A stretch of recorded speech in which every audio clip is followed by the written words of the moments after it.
Paralympic games में medal जीतने वाली पहली भारतीय महिला डॉक्टर दीपा मलिक आज हमारे साथ मौजूद हैं। और ये अर्जुन पुरस्कारों की बात करें, चाहे हम बात करें खेल रत्न अवार्ड की बात करें, चाहे हम पद्मश्री के अवार्ड अवार्ड की बात करें, ये तीनों इनके नाम रहे हैं। और जो एशियाई खेल हैं उसमें लगातार 3 आयोजनों में इनके नाम पदक हासिल हुआ। जब ये वहाँ से उतरी कंपटीशन में भाग लेकर, तो इनके गले में पदक झूल रहा था और लगातार तीसरी बार ऐसा हुआ।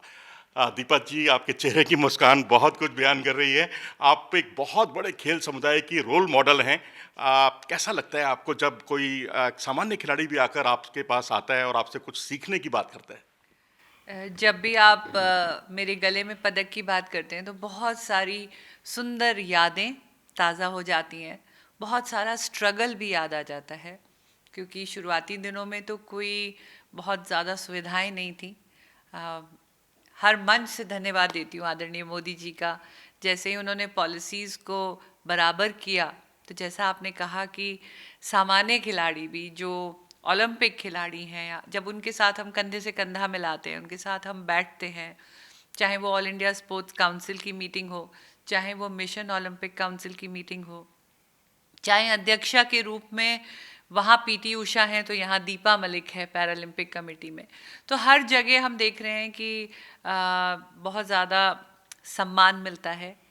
और अब खेलों द्वारा आप देश की जब सेवा करते हैं तो प्रधानमंत्री, राष्ट्रपति, पूरा देश आपके साथ खड़ा हो जाता है कि हाँ, आपके पसीने की हर बूंद उनकी तालियों की गड़गड़ाहट से और उनकी पीठ की थपथपाहट से हमें बिल्कुल महसूस नहीं होती। हमें लगता है कि हमारा हर जो भी समर्पण है देश के प्रति, जब हमने ट्रेनिंग करी कई साल लगातार, रोज़ सुबह 4 बजे उठे, सर्दी हो, गर्मी हो, बारिश हो, बच्चों को छोड़ के जाना हो या अपने शरीर की तकलीफ़ के ऊपर उठना हो, चाहे सुगम्यता मिली, चाहे व्हीलचेयर बाथरूम मिले नहीं मिले, हम डटे रहे। और आज उसका नतीजा है कि खेलो इंडिया पैरा गेम्स में भी हमारे खेल हैं, हमारे मेडल इतने ज़्यादा आ रहे हैं कि पूरा देश स्वागत में खड़ा हो जाता है। चलिए, दर्शकों को मैं बता दूं इनकी इसी बात से कि अभी पैरालंपिक हुए टोक्यो में, उसमें भारत को जितने पदक मिले उससे पहले इतने पदक कभी नहीं मिले। एशियन गेम्स हुए, उसमें जितने पदक मिले उतने पहले कभी नहीं मिले।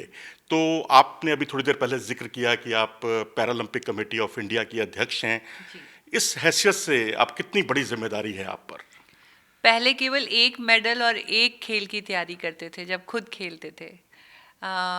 जब मैं रियो गई थी 2016 में, तो मैं अपने देश के लिए एक ही मेडल जीत के लाई थी। लेकिन लीडरशिप रोल में जब आपके कंधे पे दायित्व होता है पूरी भारतीय टीम का, उसकी ट्रेनिंग का, उसकी प्लानिंग का, स्पोर्ट्स साइंस का, न्यूट्रिशन का, फंडिंग का, आप जुड़ते हो हर एथलीट के साथ और हर एथलीट की तैयारी का हिस्सा बनते हो। और एक खेल नहीं, पहले सिर्फ एथलेटिक्स होता था, अब पैरा शूटिंग भी है, पैरा पावर लिफ्टिंग भी है, पैरा स्विमिंग भी है, ताइक्वांडो भी है, कनोइंग भी है, आप टेबल टेनिस भी है, पैरा बैडमिंटन भी है। हर खेल की जानकारी होनी पड़ती है और हर खेल में, दिव्यांग खेलों में श्रेणियाँ अलग होती है, उसका सिलेक्शन प्रोसेस अलग होता है, उसकी क्वालिफिकेशन अलग होती है। तो हर एक का ज्ञान रखना और समय से आगे चलना ताकि खिलाड़ी का नुकसान ना हो, तो दायित्व बहुत बड़ा है। लेकिन मुझे खुशी है कि जो बदलाव का हिस्सा मैं बनी, तो 2016 का एक मेडल टोक्यो में 19 मेडल में तब्दील हुआ। तो हर मेडल में आपकी जीत की खुशी निकलती है। वैसे भी भारतीय जब कोई मेडल जीतता है तो आप खुश होते हो, लेकिन दायित्व जब आपके कंधों पे होता है और तब कोई खिलाड़ी मेडल जीतता है तो खुशी तिगुनी चौगुनी हो जाती है। आपने एशियन गेम्स में 1 सिल्वर, 3 ब्रॉन्ज मेडल जीते, वर्ल्ड चैंपियनशिप में आपका सिल्वर, ओलंपिक में सिल्वर। लेकिन जो ओलंपिक का मेडल था, वो आपका एक ऐसे इवेंट में आया था जिसमें आपने कभी एशियन गेम्स में जिसमें आपका मेडल भी नहीं आया था, यानी शॉट पुट की बात कर रहा हूँ जी। मैं। लेकिन उससे पहले जितने भी मेडल थे आपके जेवलिन में भी आए, जी। जी। आपने डिस्कस थ्रो में भी आए। तो ये सब इतने सारे इवेंट्स में पार्टिसिपेट करना, कितना जैसे होता है हेप्टाथलॉन में महिलाएं भाग लेती हैं, 7 स्पर्धाओं में भाग लेती हैं, पुरुष डिकैथलॉन में भाग लेते हैं, कई इवेंट्स की तैयारी करते हैं, लेकिन विकलांग जो इवेंट्स हैं, स्पोर्ट्स है, पैरा स्पोर्ट्स है, यहाँ पर इस तरह की कोई इवेंट ही नहीं होती। तो क्या इस तरह की कोई इवेंट इंट्रोड्यूस की जानी चाहिए, या ओलंपिक में शॉट पुट की जो तैयारियां थी आपकी, वो कैसे मुमकिन हुई? मनोज जी, बहुत सराहती हूँ मैं आपको, क्योंकि मुझे इस एंगल से कभी किसी रिपोर्टर ने नहीं पूछा। आपने बहुत सुंदर एक कॉम्प्लीमेंट दे दिया कि जिस प्रकार डिकैथलन, मतलब एक खिलाड़ी अलग अलग विभिन्न प्रकार की क्रीड़ा की तैयारी करता है, और उसकी एक अलग ही तैयारी, क्योंकि वो रनिंग भी करते हैं, थ्रोज भी करते हैं, हाई जंप भी करते हैं, पोल वॉल्ट भी करते हैं।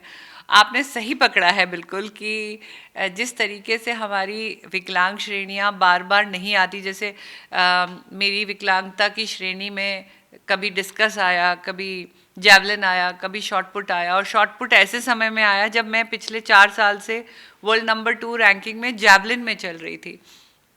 एक साल के अंदर पूरी ट्रेनिंग बदल जाना। वो स्पीड इवेंट था, ये गोला फेंक एक पावर इवेंट है, एक्सप्लोसिव इवेंट है, उसमें आपको अपनी बॉडी लीन रखनी पड़ती है, इसमें आपको मसल गेन करनी पड़ती है, और 46 ईयर्स की मेरी एज हो रही थी, तो बहुत मेहनत करनी पड़ी।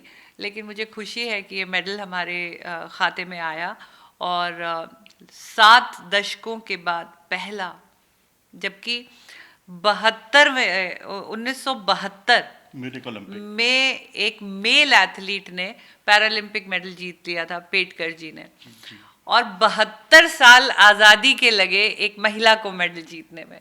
तो ये अपने आप में एक बहुत महत्वपूर्ण एक माइलस्टोन है पैरालंपिक स्पोर्ट्स में, और इसके बाद कई महिलाएं आगे आई हैं खेलने के लिए। तो वो बहुत यादगार पल था मेरे लिए भी, देश के लिए भी, और उसके बाद महिलाओं की प्रेरणा भी बनी। और आपने कहा कि जब कोई इवेंट ऐसा मल्टी इवेंट, तो हमें लगता है कि हम तो वैसे ही बहुत चुनौती के साथ खेलते हैं। देखिए, मैंने 2010 में कॉमनवेल्थ गेम्स खेला था, और 2014 में मेरा एशियाई रिकॉर्ड बना और मैंने मेडल जीता, और साथ ही 2016 में मैंने फिर मेडल जीता, 2018 में मैंने फिर मेडल जीत के तीसरी बार रिकॉर्ड बनाते हुए अपना मेडल जीता। कहने का अर्थ ये है कि वो कुछ साल थे जिसमें मैं टॉप पे चल रही थी, लेकिन कॉमनवेल्थ गेम्स में मुझे दोबारा खेलने का मौका ही नहीं मिला, क्योंकि मेरी विकलांगता की श्रेणी उधर आई ही नहीं तो मेरे पास और बड़े बड़े मेडल होते। तो ये बहुत होता है दिव्यांग खेलों में, क्योंकि इतनी सारी दिव्यांगता की श्रेणियां हैं। अगर हम ओलंपिक की बात करें तो मात्र एक 100 मीटर की रेस होती है, लेकिन अगर हम पैरालंपिक की बात करें तो 28 या 32 100 मीटर की रेसें होती हैं, क्योंकि श्रेणियाँ अलग अलग हैं। तो ये सही है, लेकिन एक खेल तो अब नया इंट्रोड्यूस हुआ है जिसको हम यूनिवर्सल रिले कहते हैं, जिसमें अलग अलग विकलांगताओं से, दिव्यांगताओं से, श्रेणियों से बच्चे खेलते हैं। एक विजुअली इम्पेयर्ड होना चाहिए, एक महिला होनी चाहिए, एक एम्प्यूटी होना चाहिए, एक स्पाइनल कॉर्ड इंजरी, सो ऐसे करके एक वो खेल इंट्रोड्यूस हुआ है नया। लेकिन अभी तक डेकेथलॉन या हेप्टाथलॉन ऐसा तो अभी नहीं हुआ है। Multiple event. आप हरियाणा के भैंसवाल इलाके से आती हैं, गांव से आती हैं, जहां से योगेश्वर दत्त का ओलंपिक में मेडल था। तो मैं बस जानना आपसे यही चाह रहा हूँ, और हमारे बहुत सारे जो पैरा एथलीट हैं उनसे भी मेरी बात होती रहती है। उन्होंने कहा, आप हमारी बात अगर आप वहाँ तक पहुँचाएं कि जब आप कहते हैं ना कि आपने कुछ अच्छा किया, तो आपको शाबाशी भी तुरंत मिलनी चाहिए, तभी मिलनी चाहिए। हमारे यहाँ कुछ ऐसा हरियाणा में भी देखने को मिला। हरियाणा सरकार बहुत काम कर रही है खेलों के लिए, रिजल्ट सबके सामने हैं, लेकिन इसके बावजूद इनामी राशि मिलने में इतना विलंब क्यों हो जाता है? ये तो सरकारी बताएंगी या आदरणीय। आप कमेटी की अध्यक्ष हैं, आपका भी एक दायित्व है, और बहुत सारे पैरा एथलीट आपको दिखते हैं कि आप उनका पक्ष रखेंगी। देखिए, जहाँ तक हमारी अध्यक्षता की बात है और हमारे दायित्व की बात है, हमने कोई भी फॉर्म भरने में कभी कोई विलंब नहीं किया।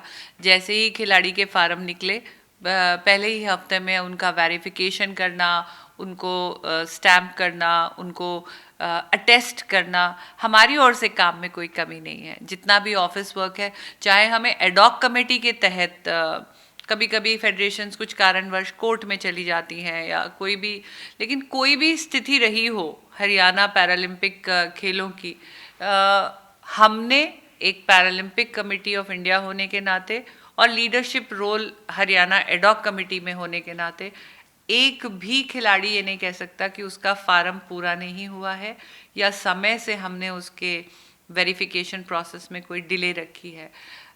तो जितना हमारी ड्यूटी थी वो हम निभा चुके हैं। बाकी जो ऑफिशियल कार्रवाई है और पैसों को जो इनामी राशि है उसको रिलीज़ करना है, ये कार्य तो फिर खेल डिपार्टमेंट का है स्टेट के। तो उनसे निवेदन ही कर सकती हूँ कि प्लीज़ ज़रूर हमारे खिलाड़ियों को उत्साह करिए, क्योंकि एक साल जब वो मेडल जीतता है तो अगले पूरे साल उसी राशि से वो दोबारा तैयारी में जुटता है। क्योंकि इतने गरीब परिवारों से खिलाड़ी आते हैं, वो अपनी धनराशि घर की पैसों को निकाल कर अगर वो अपनी डाइट में, न्यूट्रिशन में लगा दें तो शायद वो ठीक नहीं होता है। खुद की जीती हुई राशि से जब आप तैयारी करते हो तो जोश दुगना हो जाता है। जी, टोक्यो ओलंपिक या टोक्यो पैरा ओलंपिक में जो भी मेडल आए सबको बराबरी का दर्जा दिया गया और सबको एक साथ नौकरी की भी सुविधा मिली। लेकिन उसके बाद देखने में आया है कि कहीं ना कहीं एक भेदभाव सास भी सामने आया है सरकारी स्तर पर।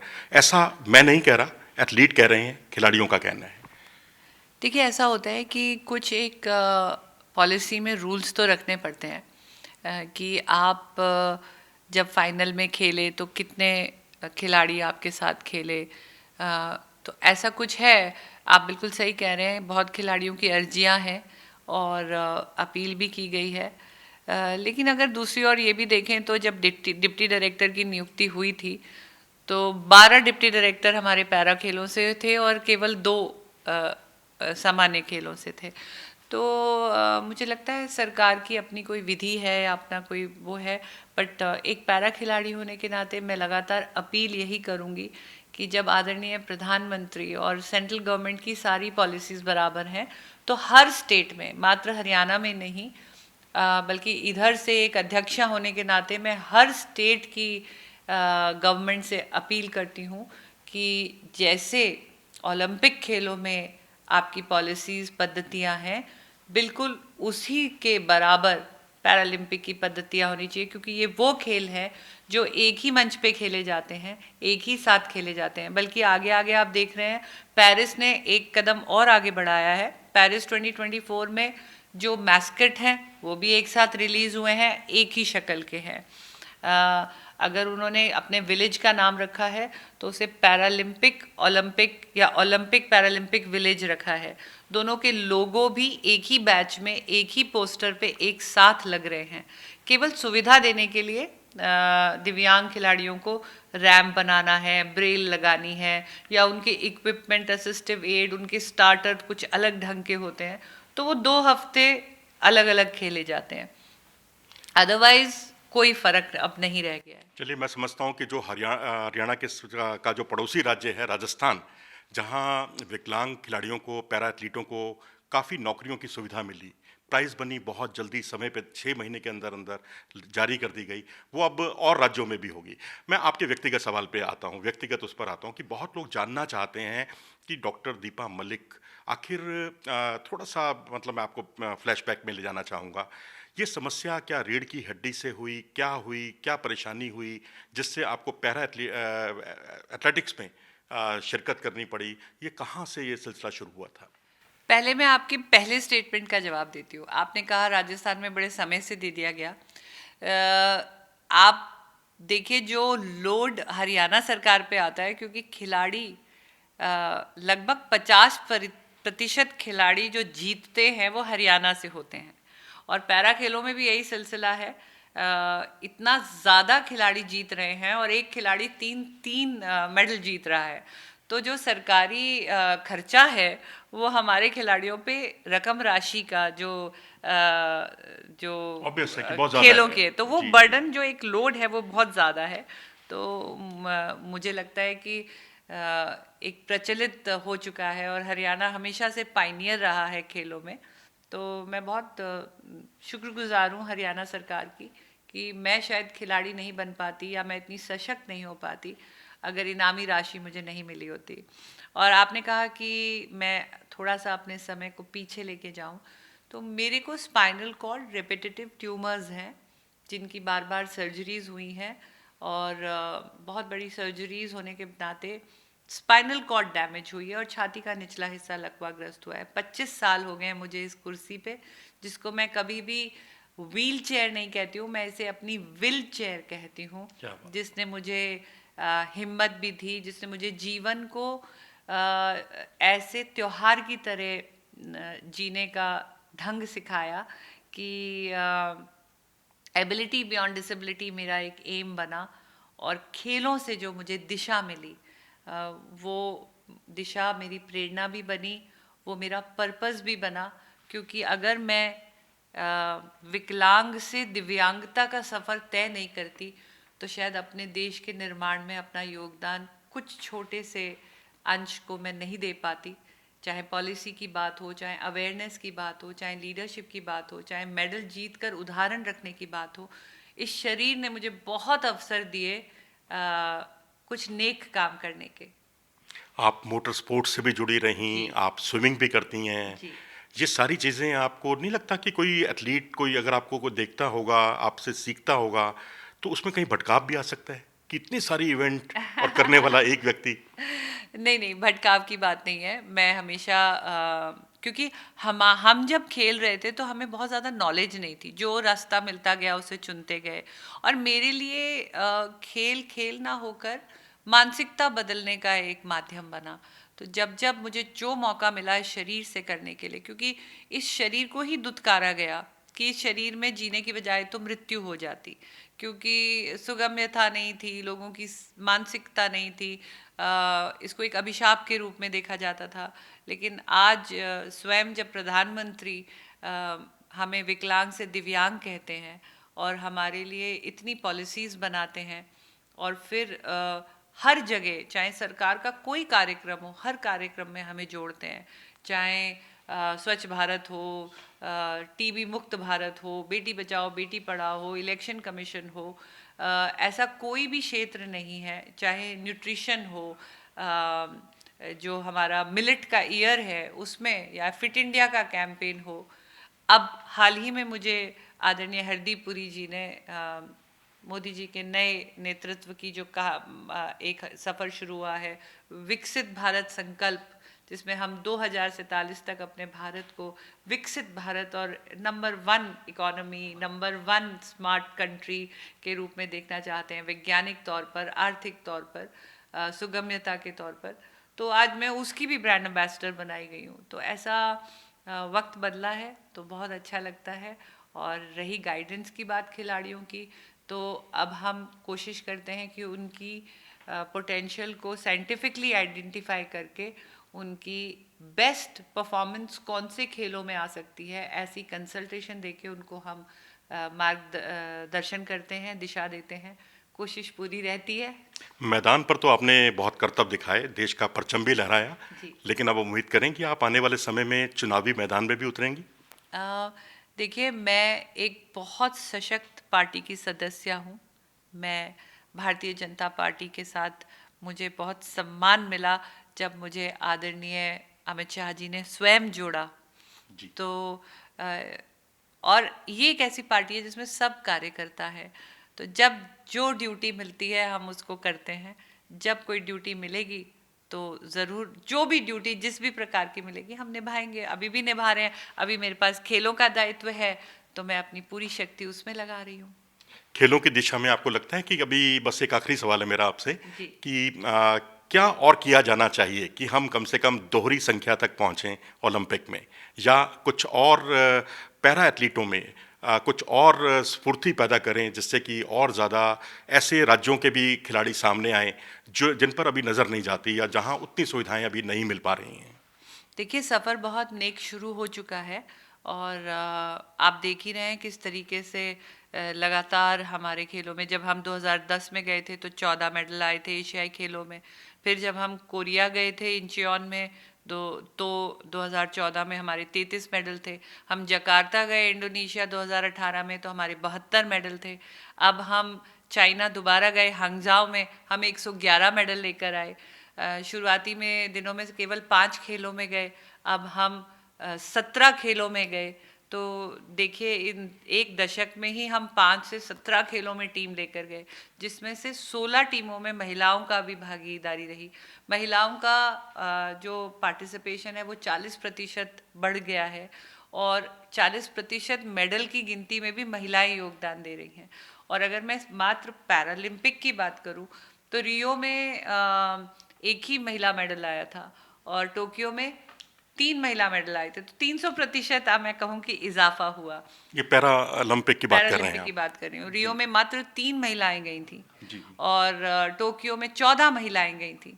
तो आप देखिए लगातार हम प्रगति पर हैं और नए दिव्यांग एक्सीलेंस सेंटर भी खुले हैं। हाल ही में मोदी जी ने ग्वालियर का पैरा एक्सीलेंस जो लगभग 34 एकड़ में बना हुआ है, तो वो उसका इजाफा हुआ है। हर स्पोर्ट्स अथॉरिटी ऑफ इंडिया का जो भी खेल का प्रांगण है उसे सुगम्य बना दिया गया है। गांधीनगर में भी एक स्पेशलाइज पैरा सेंटर है और 4 अन्य पैरा सेंटर्स की तैयारी ऑलरेडी हो चुकी है। स्टेट गवर्नमेंट्स भी धीरे धीरे अपने हर स्टेडियम को और हर जगह एक एक्सीलेंस सेंटर बना रही है। वाराणसी में जो काम शुरू हुआ उसका भी मैं हिस्सा रही। हाँ, अभी गुजरात में गांधीनगर में भी नया सेंटर बन रहा है, मैं उसकी भी तैयारी का हिस्सा हूँ। तो मैं प्रगति देख रही हूँ और मुझे पता है कि बहुत जल्द पैरा खेलों में हर स्टेट, लेकिन निवेदन मेरा है कि स्टेट लेवल पे जब पॉलिसीज़ जब तक संयुक्त नहीं होंगी, बराबर नहीं होंगी, तो फिर एक सर्वांगीण विकास होना थोड़ा मुश्किल है।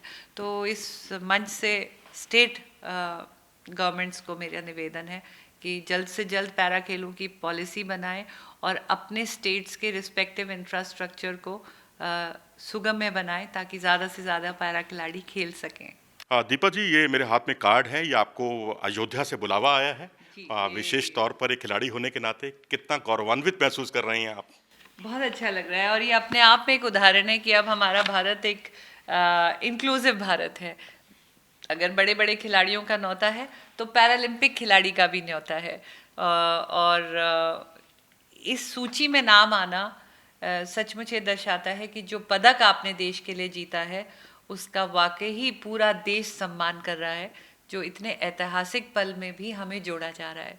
तो मैं बहुत खुश हूँ कि जिस दिन प्राण प्रतिष्ठा होगी उस दिन मैं जाऊँगी, लेकिन उससे पहले भी मैं अपना योगदान देने जा रही हूँ। लगभग 150 कमरे हमने सुगम्य बनाए हैं और ओयो के माध्यम से हम लगभग 1500 कमरे तैयार कर रहे हैं। ज़्यादा से ज़्यादा कमरों में सुगम्यता भी लाई गई है, तो एक वो भी मैं कार्य कर रही हूँ जो मेरा योगदान है। और 1 साल वर्ष पहले भी मैं अपना श्रमदान देने गई थी। बहुत ज़्यादा तो इस शरीर से नहीं कर पाती, लेकिन भावना से अपनी अंतरात्मा से एक पत्थर मैंने भी हमारे परिवार के नाम से वहाँ लगवाया था। तो बहुत खुशी है कि अब जब वो सपना साकार हुआ है, इंतज़ार ख़त्म हुआ है, रामलला आ रहे हैं, तो उसका भी मैं हिस्सा बनूंगी। तो मेरे परिवार को बहुत गर्व है और मुझे लगता है कि इससे ज़्यादा खुशी मैं अपने माता पिता को नहीं दे पाई।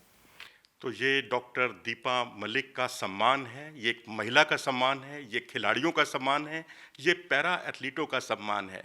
और जैसा कि इन्होंने बताया पूरे इस इंटरव्यू में कि हमारी जो पटरी है बिल्कुल सही ट्रैक पर चल रही है और यहाँ उम्मीद करनी चाहिए कि ऐसे ही अपेक्षित परिणाम आगे भी आते रहेंगे और पदकों में इजाफा होता रहेगा। कैमरामैन सुधीर के साथ मनोज जोशी, इंडिया न्यूज़।